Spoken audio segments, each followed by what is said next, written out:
Welcome to our third vlog on easing anxiety. Today we're going to talk a little bit about slowing down. Stay tuned. Hello there.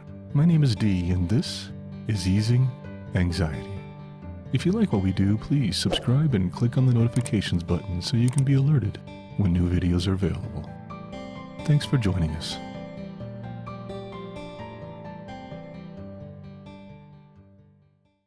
Hello there, welcome back, or welcome if you haven't been here before. This is Easing Anxiety. I'm Dee, as I mentioned, and I'm glad you're checking this out.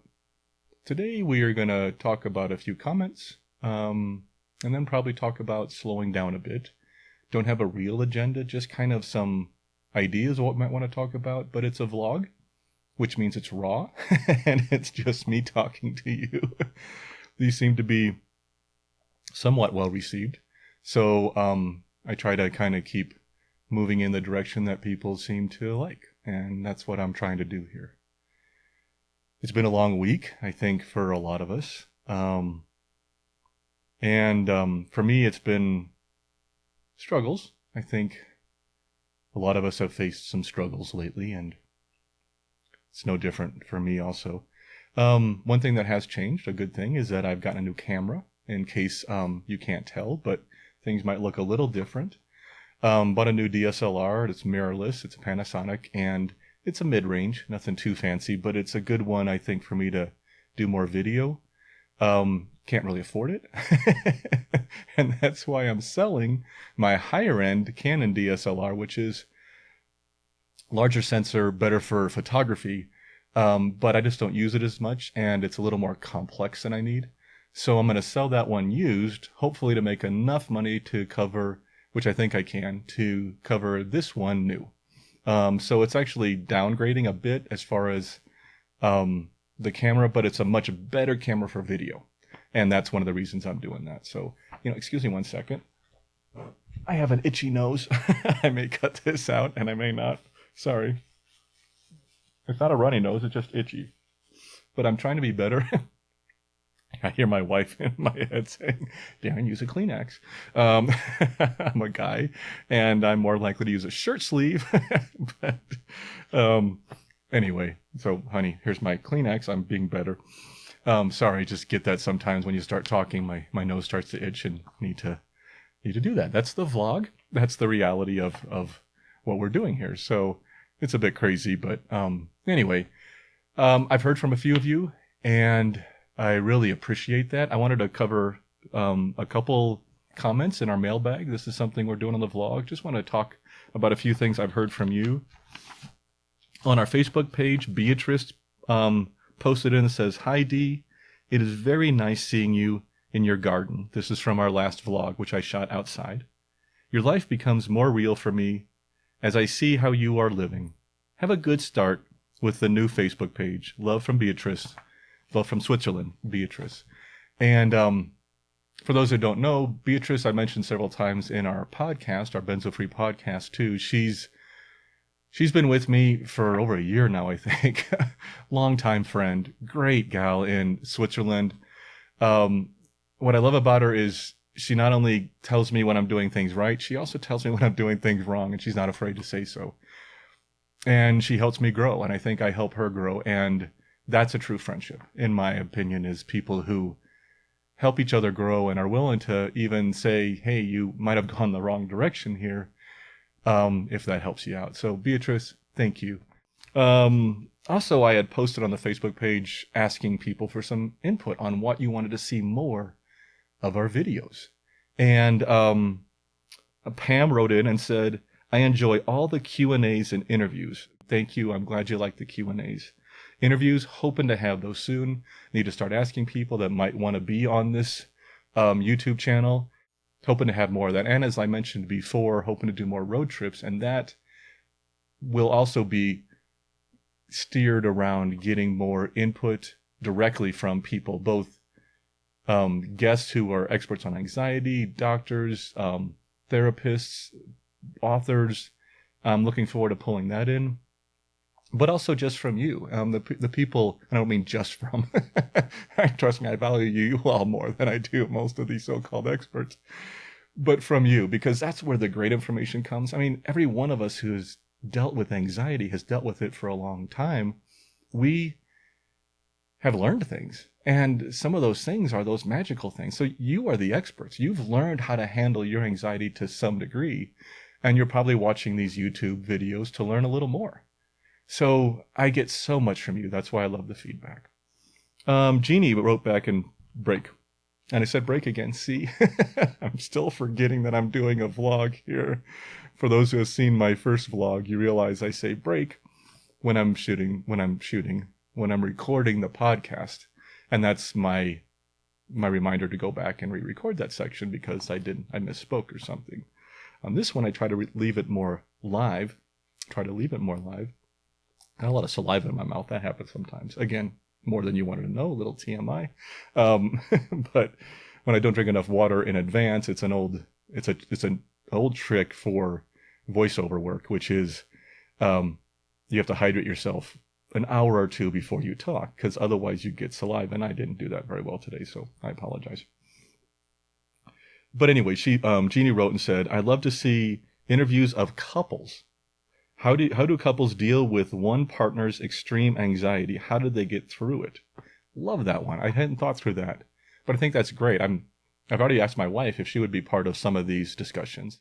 That being said, I think other couples, and I think this is where Jeannie's going, is a great idea.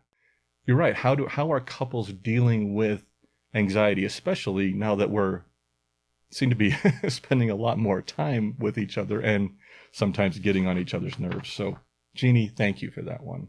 And great comments. I'm just covering a few of them here, but other ones have written in, and I really appreciate that. And I will try to keep talking through some of them on our upcoming vlogs. That's what we're doing here. So, I wanted to talk a little bit about, and again, don't have a lot of detail here. I have a couple things to mention with our topic today.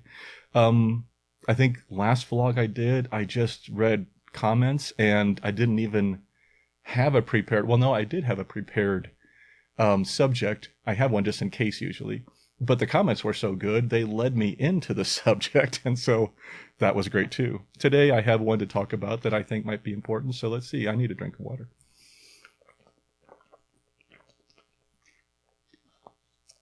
Thank you. Okay, so today I wanted to talk about slowness, and that's just slowing down, pulling back, easing off a bit of the gas pedal of life, just backing away a bit, because it seems to me that, and this was big for me when I went through my extreme anxieties for years and stuff and really was struggling,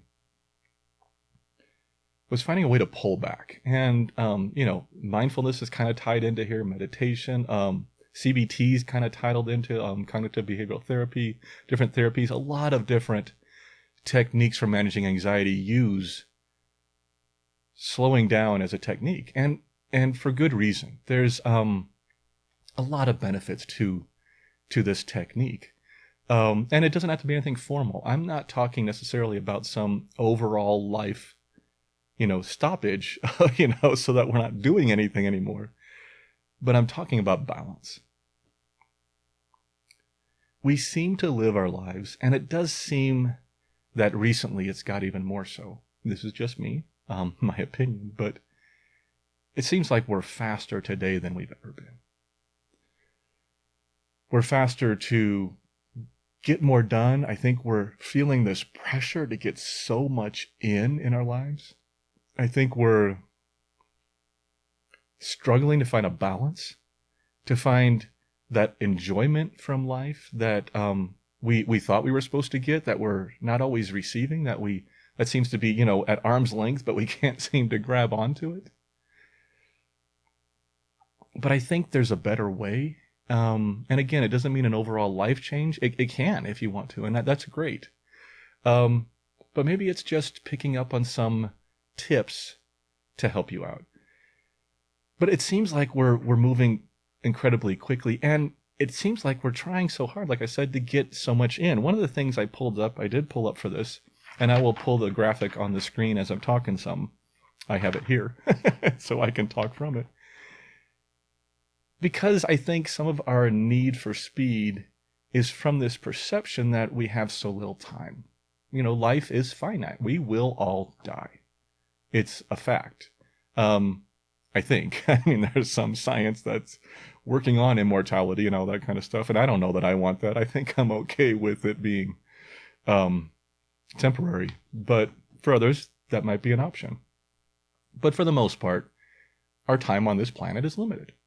And so I think we feel this need to get a lot in, to be successful, to have the right marriage or relationship, to travel the world, to be successful in our jobs, to get enough money so we can have the house or the car or the vacations we want.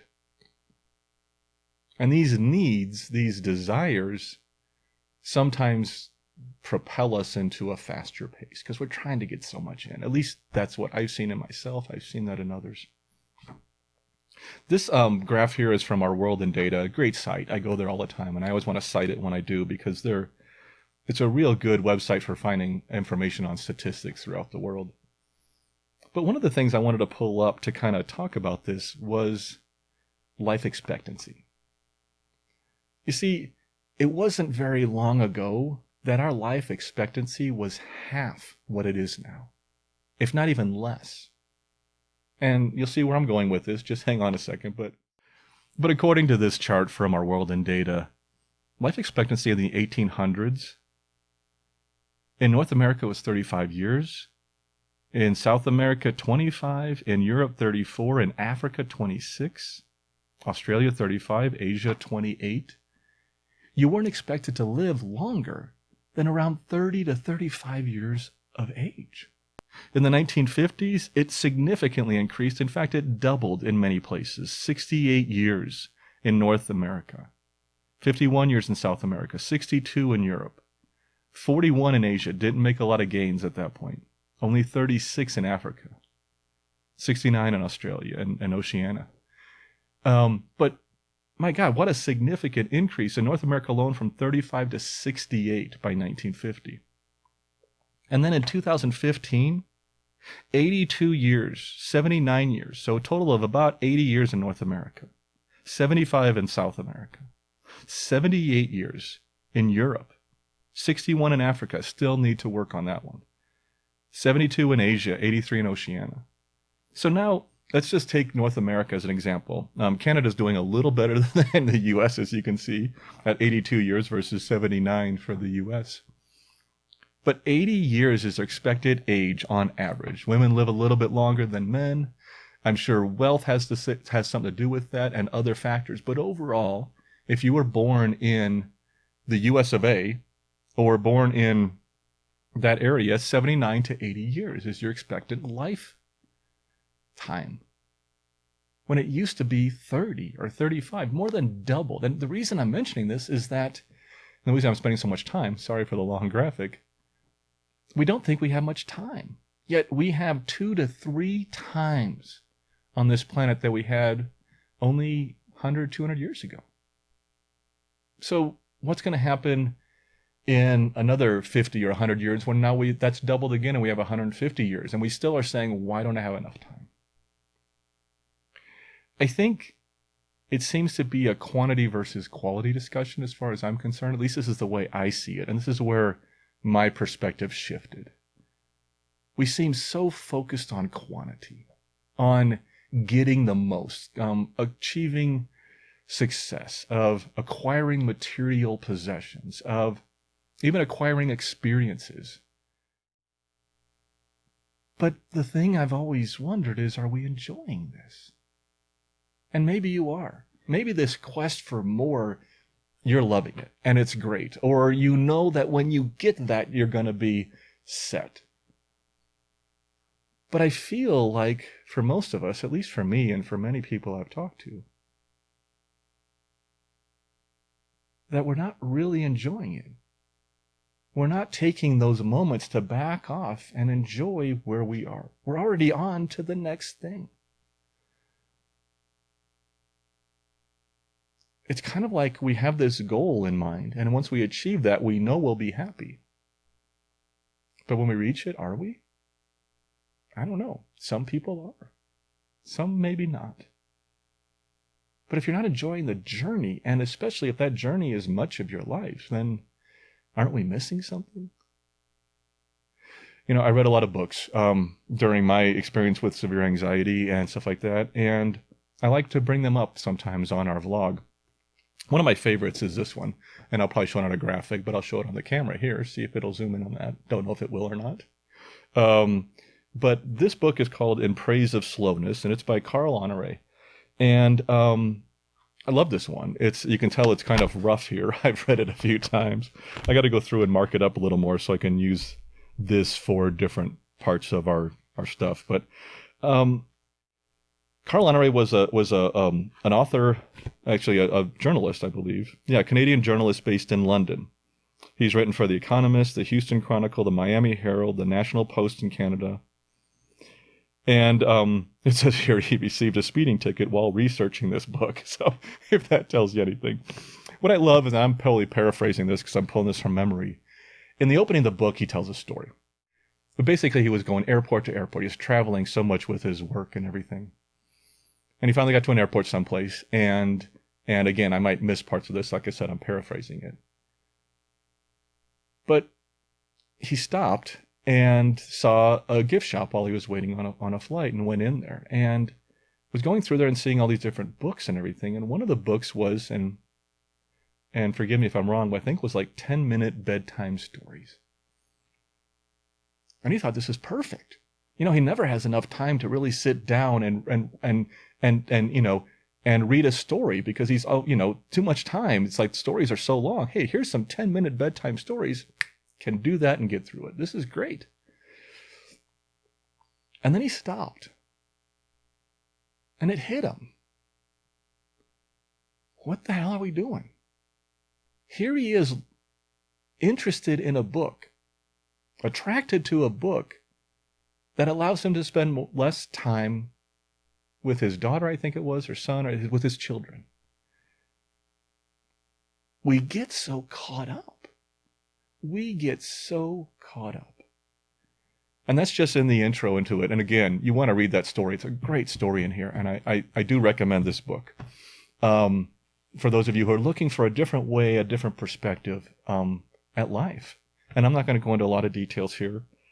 But I've read it a couple times, and it really speaks to me because we are on this incredibly high-speed train of life that seems to only continue to increase its pace instead of slowing down. And I've noticed that a lot of times, not only if I am seeking something or achieving something, not only am I not enjoying the process while I'm doing it, but even once I achieve it, I'm on to the next thing.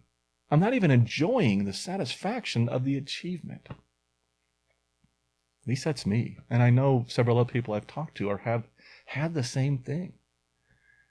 Finding ways to slow down is so crucial. He talks about a group of people that are slow. I think it's slow eaters, slow food. I think slow food is the movement. Again, I'm working off the cuff here. I didn't really read the book before I did this. I just thought at the last minute this would be an interesting topic. But slow food, it's where people gather together and they all bring in ingredients, and they all cook, and they all work together to create the meal. They don't turn on TV, they don't watch a movie, they just talk. And they're working together in that. It's very Hygge. If you don't know Hygge, Hygge, I'm a fan of that. I think I mentioned it before really quickly. But look into that. It's that same kind of thing. It's about spending time with people, taking time to get to know people, and enjoying our moments when we're with others, and when we're alone, and when we're living. Just pulling back and saying, hey, speed isn't always good. Faster isn't always better. In fact, I dare say most of the time it's not. It's just faster. We get so caught up on our phones and our tablets and our devices. We're always looking for things to distract us from the world, from reality, from life out there. it's kind of weird. I don't understand it, but I do it. So I guess I have to understand it because I do it all the time. I get done working down here in the office and I go upstairs and I flick on the TV, because I want something. I deserve it. I deserve a break to have the TV on and do that. But I'm also ADHD, and that's not the best thing for me. I know that. It'd be better if I just sat and talked to my wife for a little bit, or we take our walks. And one of the nice things in the summer now is we take our evening walks, and I love those. And it gets us away from the TV, and we do limit what we watch. I know some people, they can't wait to go out and go clubbing or go hit the bar or go out to dinner. And it's like, hey, those are fun and that's great. The question is, while you're there, are you there? Are you really in the moment, enjoying what you're doing? Or are you like me and many of us, worrying about what's next, what's coming up, what tomorrow's going to bring? But sometimes it's good to pull back, be in the moment, try to enjoy what we're doing, and just sit back. And I noticed this. It's one of the things. I have this picture. This picture, I got to tell you, I might. Well, no, I probably can't. I was gonna say that I might show it here, but since it has other people in it, I can't show it. Maybe I can and blur out some faces. We'll see. Anyway, but it's from me post college, and I remember this, and the reason I'm mentioning it is because it's a good reminder. I can't tell you the number of times I went to parties at college or after college when I was in my 20s, back when I was single, that I was always worried about, I think she's attractive and I want to go talk to her, but I can't, and the nerves are building up, and then or somebody else was there, or she showed up with him and she said she was going to come, all the drama that plays in with youth and parties. And for those of you who are still in your 20s and stuff, you know what I'm talking about. And actually, for those of us in our 50s, we still go through this, especially with marriages breaking up and divorce and new relationships and everything. I don't know if you can hear Bear talking. He's in the background barking, which is fine. It's just part of this. But back to my story. I'm sorry for the long-winded approach. But anyway, where I was going with this, and there's that wall going up, but I'm not going to let it because I'm going to stick with this, and I know where I'm going, I think. But what I'm trying to say is that I was rarely present. And I didn't always, have the courage to ask the girl out. I didn't always have the courage to go dance with this girl. I wasn't always accepted at this party, and I also often found myself outside at the end of the night, taking a walk or something, just regrouping. But there was this one party that I went to with my friends from college, and it was after college, but it was the friends that that I had developed in college. There's the word. And I have this picture. And what happened at this party was, again, I went there, and again, a girl I think I liked in the group or didn't like or whatever, just things weren't quite gelling. But I had this attitude like, I'm just going to sit back and watch. I'm going to pull back, not try to do anything, and just watch. So I grabbed a beer and some chips and stuff, and I went over and sat in a chair. And I just listened. There were some people on the other side of the living room and people over here talking, and I listened to their conversations here, didn't interject much, just kind of sat back and watched. And what's really interesting is this picture is of me in this chair, surrounded by, I think, 5 young women sitting around me in a semicircle, looking up and talking to me. And it developed that way. It just kind of happened. People came to me when I wasn't trying. And I look back at that as an example of how to pull back, how to slow down, how to stop trying to control, how to ease back on life a bit, how to let life happen instead of always trying to make it happen, how to slow down. And I love that picture for that reason, because it reminds me. And I've done that many times since then, where I've gone out, sometimes even intentionally with friends or whatever, or with my wife later, and I just decided to pull back. I am not going to try to control anything this time. I am not going to try to worry. I'm going to try to not worry about tomorrow or later in the evening. I'm going to try not worry about earlier. I'm just going to watch. If somebody talks to me, I talk back. I have a conversation, but I'm not trying to direct it anywhere. I'm not trying to force it. I'm not trying to make things happen. I'm trying to be more in the moment and just let it play out. Those are some of my best nights, some of my best days. And I still don't do it all the time. In fact, I don't do it very often. I have to remind myself to do that. But I'm getting better, and I'm making progress, and I'm learning to slow down. I think it's important to remember that we have a lot of time on this planet. On average, most of the people in the U.S. have around 80 years. That's a lot of time. But if we're so busy trying to cram everything in, so busy trying to achieve and accumulate and collect and outdo and compare, I think we can kind of miss the whole thing. At least I did. But I'm catching up to it now. I'm starting to catch on, and I'm starting to enjoy the little things. But they're not so little. The things we so often call little are often the ones that really matter. Anyway, that's me rambling on. Again, unscripted, not much there. I thought maybe I might talk about slowing down. That's why I had the book next to me. But I didn't spend a lot of time prepping it. I just wanted to put a vlog out this weekend and say hi and let you know I'm here. And it's been a tough week for me too. And I'll talk more about that later. I think it's tough for a lot of people right now for all kinds of reasons. And I get it. And I feel for you, and I feel for everybody. But I think it's also good for us to back away from our digital media, back away from a hyper-paced life that we think we're supposed to live, if even just for a little bit, for a minute or two. But thank you. Thanks for being part of these vlogs. Thanks for tuning in. And please check out our other videos when you get a chance. Take care of yourself. Slow down a little bit. And be at peace. I'll talk to you soon.